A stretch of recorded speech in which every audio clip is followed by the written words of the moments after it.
You ready?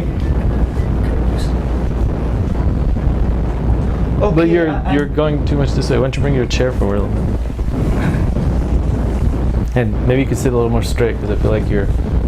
I used to do video production, so that's why I'm just... Okay. I want to make sure you look good too. Okay. Okay. Hold on. Let me know. 1 second. 1 second. All right.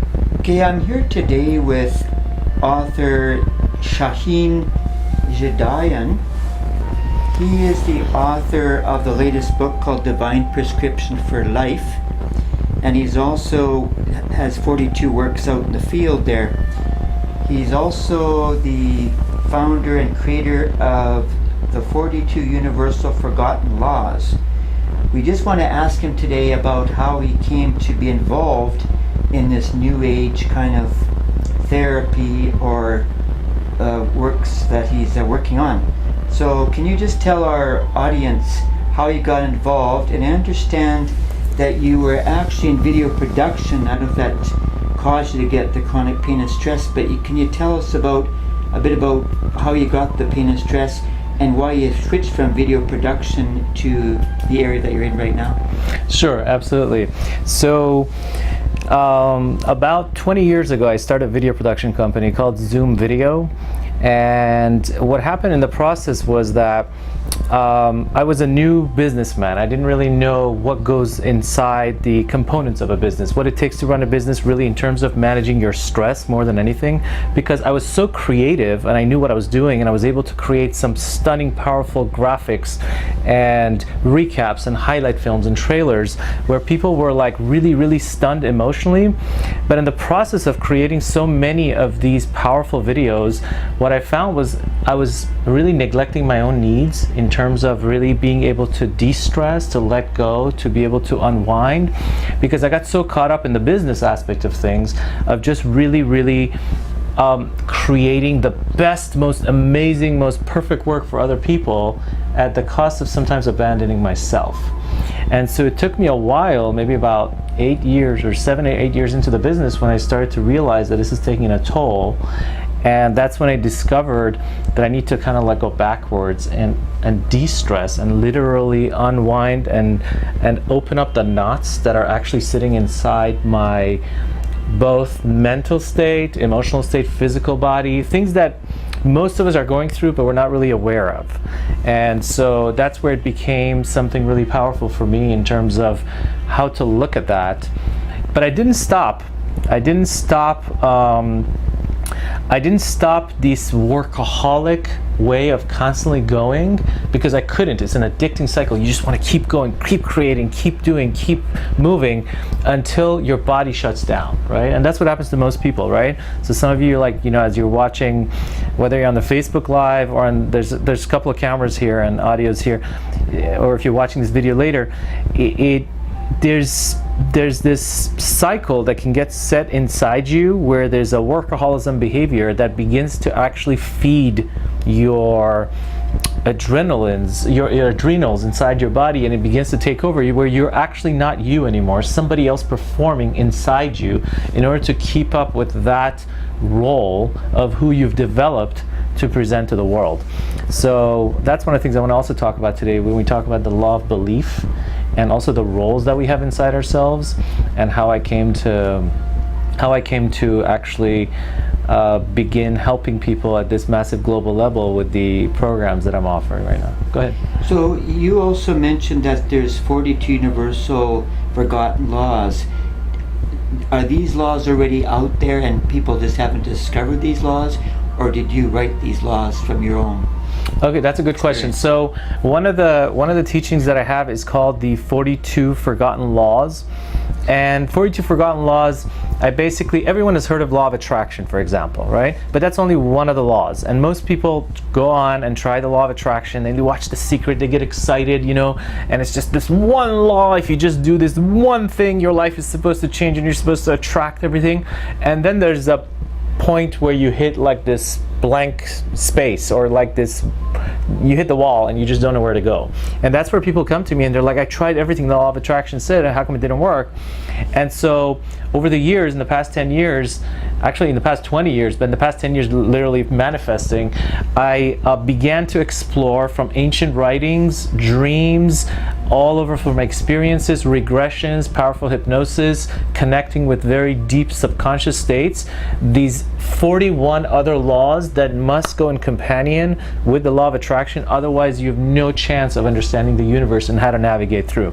So, for example, there's the law of flow, there's the law of attraction, there's the law of investment, there's the law of spending, there's the law of receiving, there's the law of sharing, there's the law of being able, I have a whole chart up here. There's a law of belief, right? There's the law of perspective, right? So there's a law of flexibility. Each one of these laws plays a huge role in terms of how you can navigate through the universe and how you can actually really understand to use these laws. It's like an NBA player. Imagine if you're an NBA player and you begin to play the game, but you don't realize that stepping outside that line, you're going to be out. Or that if you shoot the ball and it doesn't hit the basket, or if you shoot the ball and it goes outside a certain perimeter, then that goes against you, right? So these 42 laws, which are really the roots is 7, but it consists of 42 branches. When I teach them to you and when you understand them for the first time ever in history, because they've been forgotten. I'm not saying I invented all of them, but they've definitely been forgotten from humanity.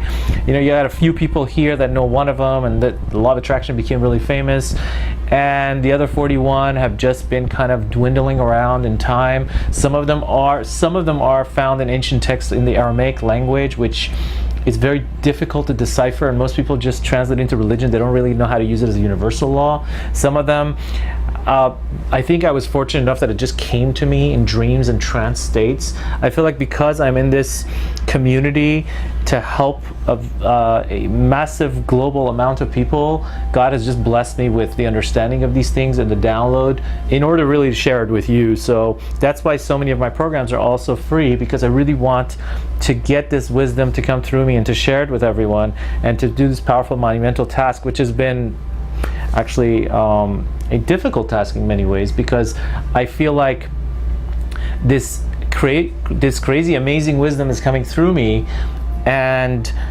I kind of have to carry it in a way on my own, because there's not much people that I could share it with that understand even what I'm talking about.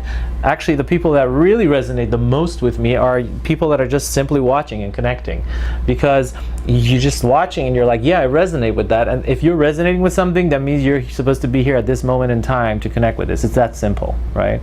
So it's just the way it goes. So I wanted to ask you now, I actually discovered this law of attraction a few years ago, and after I discovered it, I started to apply it, and it actually worked for me. Okay. It doesn't work for everybody. Okay. And I was always listening to it even in my sleep. Okay. So it entered my subconscious mind. Would you say that some of these laws, you mentioned law of belief, that you would approach and work on that particular law if you don't have belief in yourself or belief in something in your life that you would apply? Okay, so let me see if I understand your question first. First of all, just to correct something, I'm not saying that law of attraction doesn't work. I'm saying law of attraction is just one law, but we need to understand a variety of other laws in order to be able to have a complete sense of how the universe works. So the law of attraction definitely works, but it can't be working for you on its own alone to its complete sense, because there's other laws. That's one, right? So to understand your question, what you're saying is you want to know in terms of the law of belief, how that relates to the law of attraction? Is that kind of close? Well, no, basically I was thinking belief to some people means believe in yourself, believe in some goal you have that you're going to achieve your goal. Mm-hmm. Believe. Okay. If you don't believe. Yes. So I'm just asking the question about the law of belief, the law of attraction, like-minded people. Okay. Maybe you can elaborate maybe what you interpret the law of belief to mean. Everybody has sure, great. Okay, so there is two connotations to the word belief, right? There's the I believe kind of feeling, and then there's the beliefs that you have inside, right? So the law of belief really focuses on this one thing, that what you have planted inside your beliefs that will become prominent to you, and it will illuminate your world, and the world will look that way to you, right? And I'll give you an example. If you're on Facebook, as you're watching this Facebook Live video, one of the things that will happen is if you begin, as you began, maybe, I don't know if you can remember even at the beginning when you began to have a Facebook account, maybe you had 5 friends, 10 friends, 20 friends, 30 friends. By the time you get 100 friends, or like thousands, like in my case, what happens is your news feed becomes your world in a way, right? You open up your Facebook account and your news feed, whatever it shows, after a while it begins to appear as if that's the entire reality that exists. But in essence, who created this reality, right? I created this reality by allowing those kinds of people into this Facebook connection, right? So as Nick and Beatrice and everybody else that are my friends are watching this video, right? The reality that I've created right here is that I've let you into my world and you've let me into your world. Now, at some level, the beliefs that can get developed is that that could begin to play itself out as if that is reality.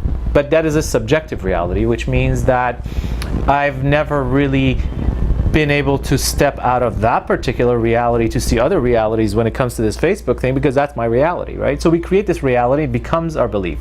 So since perception is projection, which means that whatever you're perceiving is what you're projecting out there, yourself. In essence, you're seeing yourself. So whatever I see in you is what I see in myself. So here's an amazing teaching that I always tell to my friends that brings so much happiness, so much juice, so much drive, so much energy into your life. And it's simply like this. Whatever event is appearing right in front of your life, okay, whether it's someone that just got promoted to the next level of their job, someone just got married, someone just found the love of their life, or someone who also something difficult or challenging or negative is happening to them. If this passes in front of you, if you're able to see it, if it's part of the movie of your life, the law of belief says that the fact that you're actually experiencing this, it means that you're next. Okay, so listen carefully, it's so powerful. If you're experiencing something right now, right? If you're someone who would like to actually speak, you'd like to go on stage and speak to 5,000 people, right? Or you'd like to speak on a podcast, let's say, right? And you're looking at me and you're like, you know what? I would like to have more confidence to speak my mind, right?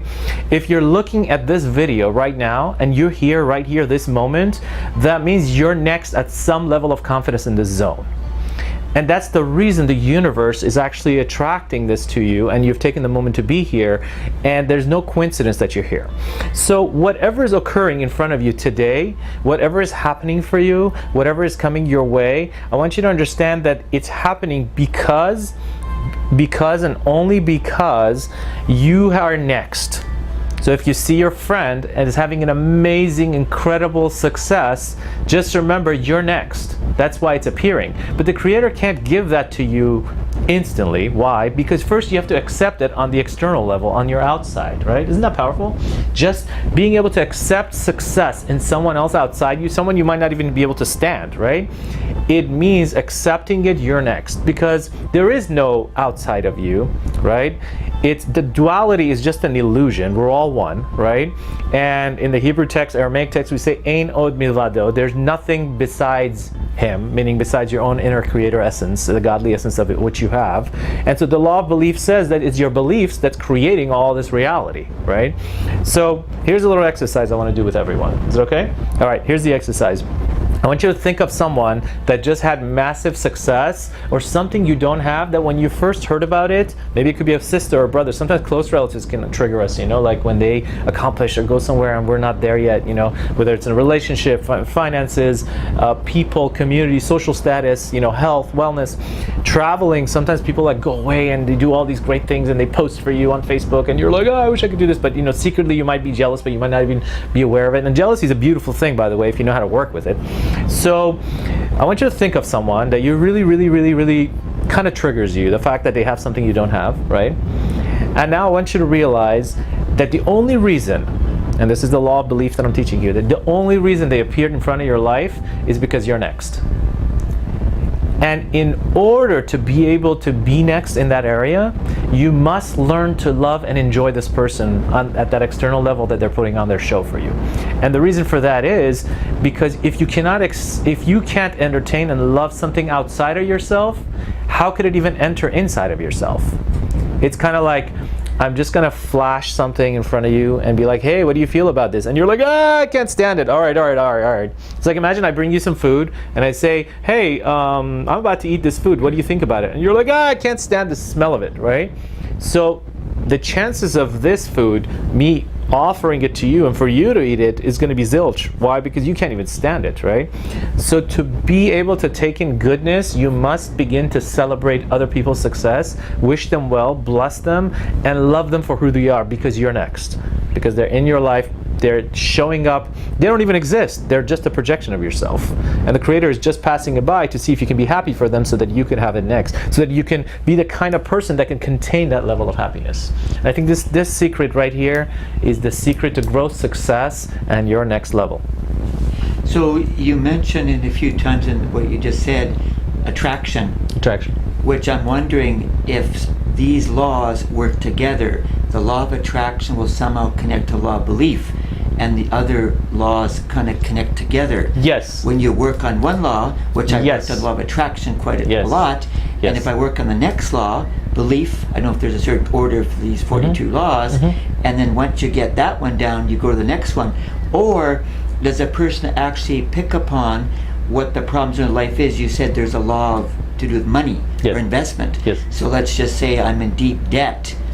And I have a story that one guy in Canada was at a low point in his life, he's a former journalist, and he went to robbing banks to help him his debt crisis. And he was a well-known person on a network, won't mention it, but he got to such a low level that he said, the only way I can survive is rob banks. And he wasn't a bank robber. So something happened there. Something happened, don't know what, that caused him to go rob banks. Okay, so definitely true. The laws are interconnected. So, for example, the law of attraction is connected to the law of belief. The law of spending, investing, receiving, sharing, right? They're all interconnected. At the root, the 42 laws that I teach go back to 7 primary laws, right? And the 7 go back to one primary law, which is the law of oneness, right? But we live in a duality universe, so everything is kind of fragmented and split, right? So as a result, sometimes in order to reach that high level of oneness, we need to first study the subcategories, and what appeals to our brain, what we're willing to even take in, and then we eventually reach all of them at one and come to the top where it all meets up. So that's a great way to put it, and thank you for bringing that out. So yes, they are definitely interconnected, and I highly recommend understanding both. I recommend understanding each one separately, and I will be giving in the future, in the Facebook Lives and other teachings, taking each law and dissecting it one by one until we get to the point where we kind of have like a broad perspective of the 42, which is branches of the 7, and then I'm going to talk about the global aspect of that one unique outlook we must have in order to be able to incorporate all these laws. Okay. And that's talked about, by the way, in my book heavily, in the book Divine Prescription for Life. Okay. Now I like the title of this book because prescription, we all know that most people, prescription means drugs. They have to go to get a prescription for a drug. So this is interesting that you call it Prescription for Life and Divine Prescription for Life. So can you just elaborate on how you got the title of the book? Sure.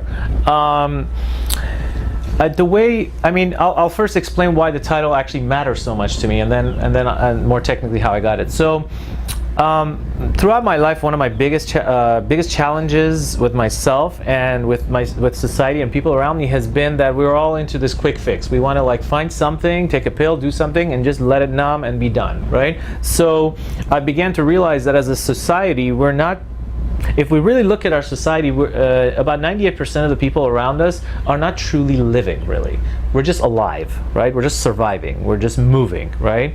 And we're not fully conscious or aware, and we're not basking in the pleasure of life necessarily to take a deep breath and be like, oh my God, every second that I'm here is so valuable. Some of us experience that, for 10 minutes a day, we have a little gratitude or something like that, but at the core, we haven't set up our life in a way where we can actually truly come to that space where it's like this magnetic feeling of like I'm so happy I'm alive every second. I'm so happy I'm alive. Like I can't believe it. I'm excited. So there's a beauty to that. We can get to that level, right? Every single one of us can live in that space where every moment is valued so much.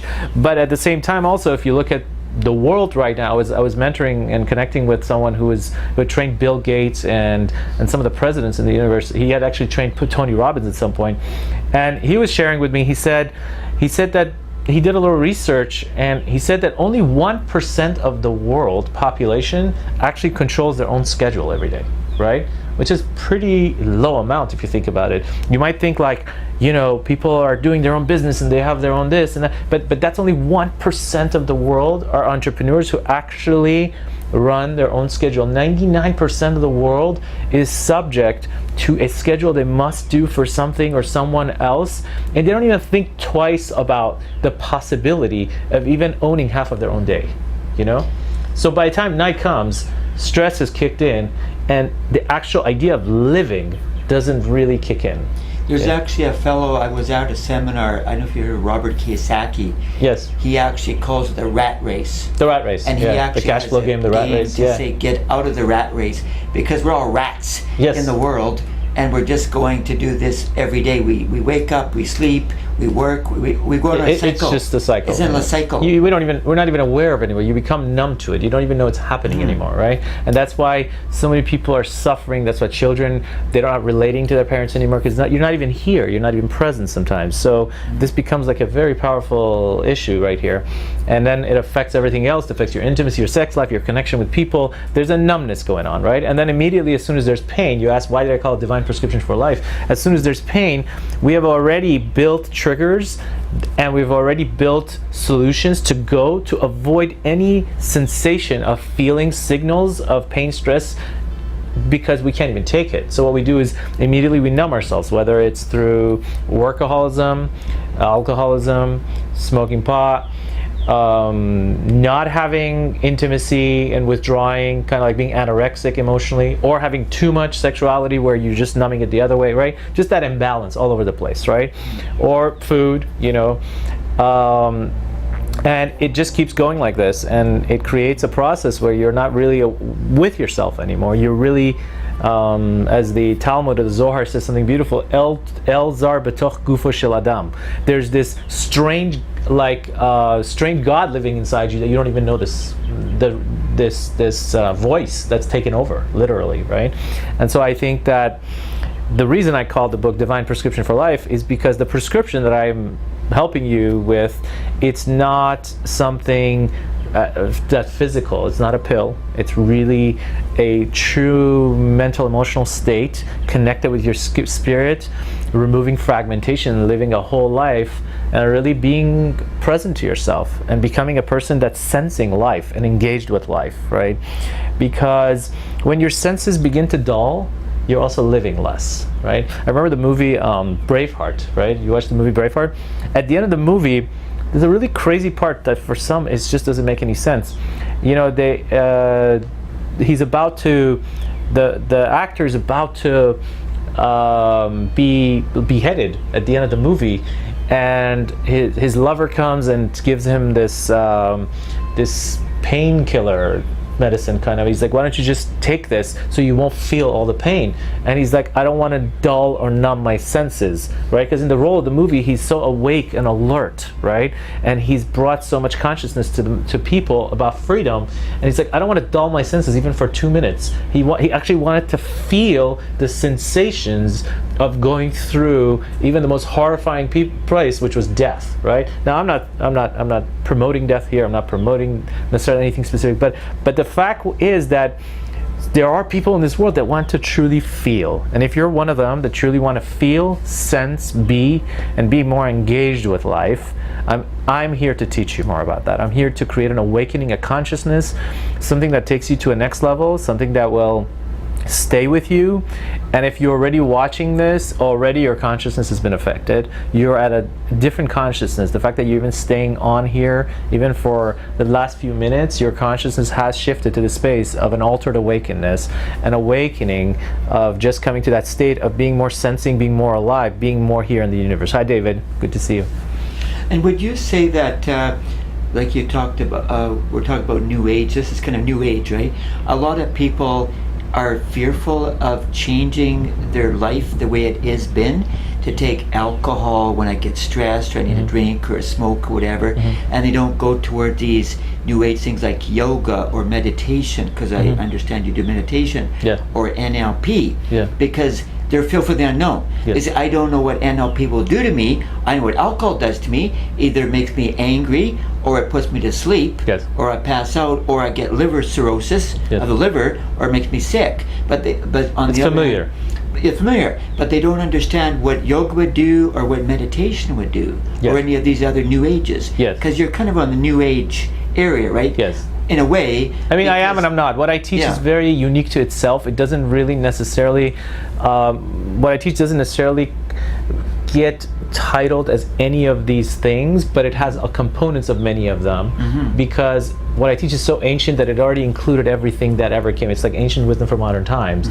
So yes, the familiarity of having a trigger, something comes up, you get stressed or whatever's going on, or you have a need, or you're needy, right? And the familiarity of being able to turn to that quick fix, right? Whether it's smoking alcohol, this, that, whatever it is that gets you the solution, that familiarity and the predictability, like you're saying, is so powerful that many of us turn to that, and sometimes we close ourselves off to new ways of feeling, being, sensing, and doing, right? So I do want to invite you, as you're watching this video, I definitely want to invite you to create a little opening, right, just for today, that maybe there's some new way that you can try and you can impact that will allow you to not necessarily have to be in pain, but that you can actually experience the signal of pain and be able to free yourself from it. Get the message behind pain, get the message behind anxiety, suffering, or events that you're just not comfortable with anymore. Get the message, release the emotion, right? And this is one of the powerful processes I do in the sessions and the group sessions and the program. I have this really powerful 6-month program, is where I help people to find all those things that has created this kind of like self-promoting jail inside yourself, the gremlins that are living and crawling inside you. Find them and create this sense of getting in touch with it, release, kind of holding on to the learning and then the signal of what it's telling you, and then releasing the pain behind it. Because you don't need the pain once you get the learning. It's like the check engine in your car, right? You turn on the car, right, and you see the check engine, right? Now, there's some fake mechanics that will just turn off the check engine for you, right? And that's what the quick fix is. You know, when you just you have a trigger and you immediately go and do something to just do a quick fix. It doesn't go away. Tomorrow morning you're dealing with the same thing, right? But the real healing comes from looking at the check engine, saying, I actually have this process where you tell your subconscious, you say, dear subconscious, I've heard the signal of pain. I see that you're telling me that there's something going on here, then that's why you're signaling to me. This red alarming feeling I have in my lower back or my shoulders or the stress. I hear the signal of pain. I've heard you. Now that I've heard the signal of pain, will it be okay for you to turn off and let me focus on healing? You see, so your body actually wants to know that you acknowledge the signal. And as long as you haven't acknowledged the signal, no matter how many medications, how many doctors you go to, how many different exercises, how much yoga, how much meditation, how much spiritual learning, how much church, synagogue, mosque you go to, unless you acknowledge that you've actually heard the signal of anxiety and pain from your body, and that your body's subconscious has this powerful mechanism that wants to teach you that, as long as you don't acknowledge that, your body's signal will not turn off. It will continue to alarm you. The moment you acknowledge, I've heard the signal, I'm doing a learning, now I'm willing to release the emotional, can you turn off the signal? Your body will turn off the signal. And so it's a real mechanism. It's a real built-in signal. This is why society is suffering so much. Cancer, right? Cancer is not a new disease, right? Cancer is not a new thing. It's been around for thousands of years. Abraham, the patriarch in the Bible, he wrote an alternative book that was secretly passed down for ages, which I have here. And let me see if I have it here, right here. Let me get that. You want to get that? I'm just afraid of getting up with my wiring. If you can get that white book right there. Yes. Right there. Perfect. So, cancer has been around for more than 3,000 years. And in the book of formation, here's a little bit of the way it looks. It's kind of hard to read. Most people don't even look at it, including scholars. And the reason they don't look at it is because they're just kind of like, what do I do with this thing? But I always had this thirst for the most deepest ancient teachings in the world. And so I'm going to read a little bit about cancer to you right now, and just to teach you how powerfully in charge you are of the inner chaos and diseases or issues that can go in your body. And then afterwards I'm going to read also about the month of Sagittarius, which we just entered into right this moment, so we can have like a great consciousness for that. Okay, so here it goes. Abraham the patriarch lived 3,000 years ago, and he was one of the greatest people that discovered that you must connect with the overall intelligence of the universe, and that no parts can be dissected, fragmented, and related to alone, that it's all one, and that there is a first cause, the creator or whatever that thing that creates oneness, and that duality is just an illusion, right? So here what he says. Himlich od zayin. The creator lifted up this letter called zayin. It's like an actual sound. Zzz. When you say that, it actually does something to the vibrations of the mantras inside your inner being. The kashar lo keter, and tied it into this crown chakra called keter, or the Ketherian, or the crown as we talk it in chakra system. Vitzar, let's see. I'm sorry. Himlich ot chet v'kashar lo keter v'tzar bo sartan, and he tied it into sartan. Now, the word sartan means the month of Cancer. Okay, in English it means month of Cancer. In Hebrew it means the month of Cancer, and it means cancer, literally. So it's amazing that everyone has called it cancer. In Persian, it means saratan, means cancer, again, right? And in Aramaic, which is another language, which is an old Iraqi language, it also means cancer, right? And now he describes the Vilna Gaon the Gra, which is a powerful commentator from 400 years ago. He's a famous mystic. He describes the words that create the word sartan. Sar means removal, tan means fragmentation, right? So the healing behind cancer is right inside it. It's the removal of fragmentation. Now, if someone has cancer or any other disease, it doesn't mean that that person is a bad or good person. What it means is us as a community, we're experiencing fragmentation, and that person became a symbol for us to all grow from, right? So really, we got to look at ourselves. There's nothing to do with that person, right? That person is just a projection of ourselves, right? So again, Himlich ot chet, the Creator lifted up the letter called chet, which chet means actually the word in Hebrew, ancient Hebrew, the word chet means mistranslated by many religions, sin, right? But in the original true Hebrew teachings, chet means missed target, meaning you shot something, it didn't go through, shoot again. No guilt consciousness. Don't drown into it. Don't get so caught up. Don't identify so much with your mistakes and perfectionism where you wallow in your sins, and now you're just caught up and you're the sinner and you just have nothing to do and you can't get out of it.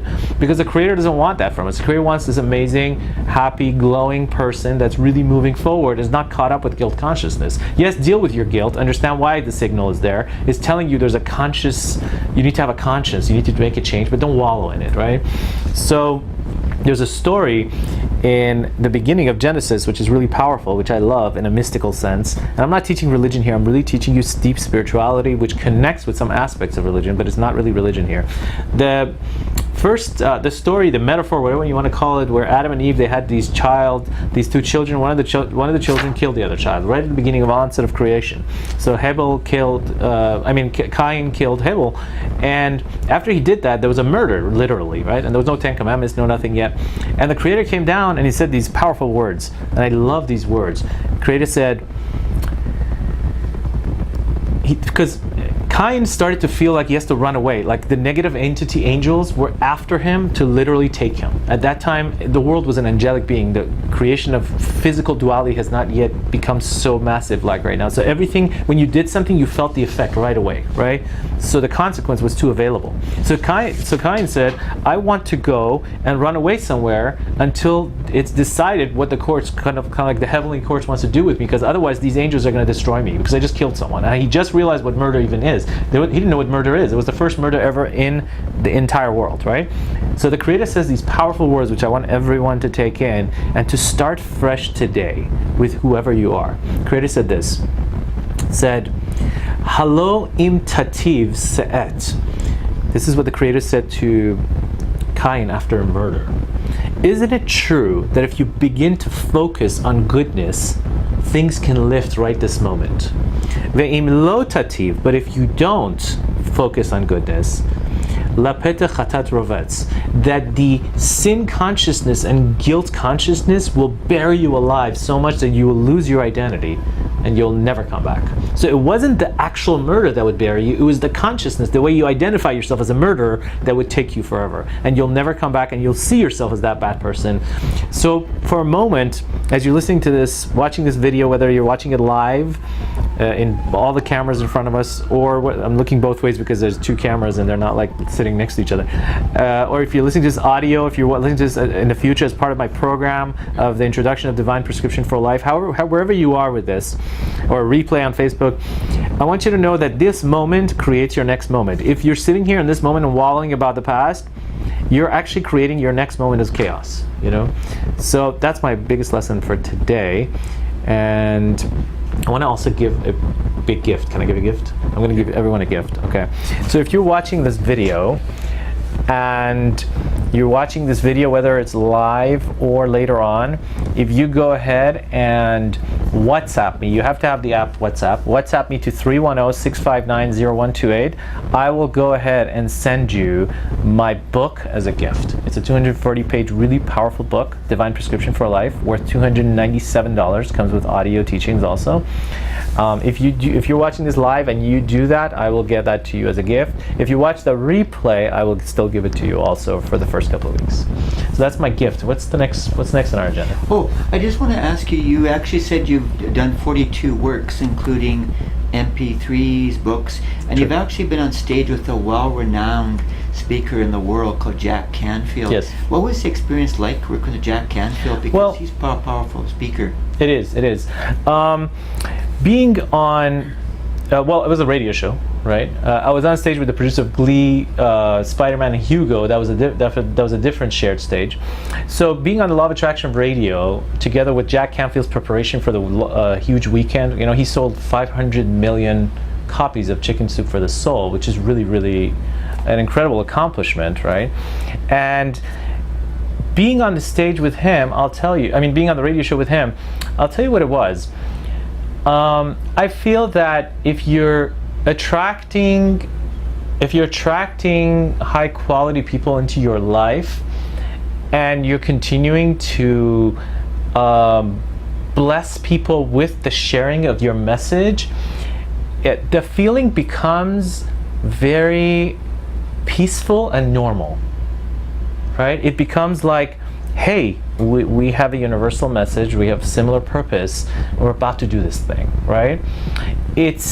And this is actually a very good question. How do you become comfortable with success? I think that's really the question you're asking, right? How do you become more comfortable with success so that you can sit comfortably with people who are impacting the world at that level? And someone once told me something really powerful. He said, successful people become the kind of successful people they become in order to be able to become that kind of success, right? Or let's say people who have giant amounts of knowledge or money or resources or whatever it is. Every single one of us is really resourceful, because think about it. Tony Robbins was telling me one time, he's like, listen, if you're just here, right, just your physical body is worth $500,000, right? Even if you were to just donate your kidneys, right? So you start off millionaire, right? So whatever you think you are, if you think you need to actually have cash in your hands, it's not necessarily true. Any resource you have around you, all the people that you know, right? They are resources, right? Every person is your prosperity, right? So stop longing for something outside yourself. That child you have in front of you is everything. It's beautiful. That person that you know, this video you're watching, you know, you're sitting here with us right now, and I feel like the resources and the blessings are here every second, every moment. And so to tap into that and to appreciate that, to become comfortable with the divine energy that's being offered to you, that by itself allows resources of people like you and me to come into each other's lives and then connect with more people. Does that make sense? And one thing I wanted to ask you about, a lot of people define success, this is one definition of success, is lots and lots of money. And they think they're successful. But maybe they don't have as much knowledge, maybe they don't have much resources, but they have lots of money. Yeah. So everybody's got a different definition of success. So what's your comments about success? Okay, great. I actually teach that in the Law of Success, in one of the 42 Forgotten Laws. And the way I like to define success in two ways that are really, really monumental in the way you can understand things. First of all, we have to know the difference between a state and a goal, right? A lot of people don't know the difference between a state and a goal. A state is something, an emotional state is something that you can get into any moment. So for example, I could think of some past memories where I was feeling energetic and dancing, and all of a sudden the chemistry in my body will begin to change, and I'll get into that, right? You could do 20 jumping jacks and you get into a more energetic state, even if you don't feel like it, but you just manually fake it till you make it, right? That's a state. You can get into any state you want. A goal is measured, timed, and you're going towards it, okay? Now, many people make this mistake. They think, first I'll achieve my goal, then I'll get into happiness or energetic or curiosity state, right? But you can't do it like that, because you need your states. Your states are the fuel in order for you to go towards your goals. So you must learn how to master your states. So state mastery is the key to being able to achieve all your goals, visions, and purpose, okay? So coming back to your question, can you repeat your question so I can just have that as I built this so that I can go right into that? Yeah, I think I was asking about success. Success, okay. And what your interpretation of success is beyond the money aspect. Great, got it. Be fame, okay, wealth. so thank you for reiterating that, because I kind of took a back, like, you know, I had to kind of build it up.